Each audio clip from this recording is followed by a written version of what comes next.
प्राचीन काळी गणपती बाप्पा अखंड ध्यानात मग्न होता. त्यावेळी देवी तुलसी त्याला पाहून त्याच्या तेजस्वी स्वरूपावर मोहित झाली. तिने गणेशाजवळ विवाहाचा प्रस्ताव मांडला, परंतु गणेशाने ब्रह्मचर्य व्रत पाळण्याची प्रतिज्ञा सांगत तिचा प्रस्ताव नाकारला.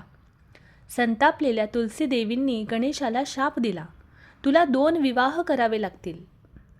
कालांतराने गणेशासाठी विवाह योग येऊ लागला, परंतु त्याचे गजमुख स्वरूप पाहून कोणीही कन्या देण्यास तयार होत नव्हते.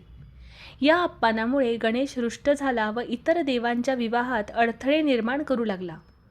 देवगण भयभीत झाले आणि उपायासाठी त्यांनी सृष्टीकर्ते ब्रह्मदेव यांना विनंती केली. तेव्हा ब्रह्मदेवांनी आपल्या कन्या रिद्धी व सिद्धी यांचा विवाह गणेशाशी लावून दिला.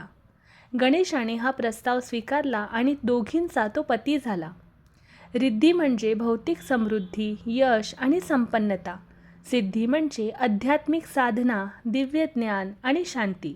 त्यामुळे गणेशाला संपत्ती आणि यश या 2 दिव्य शक्ती लाभल्या.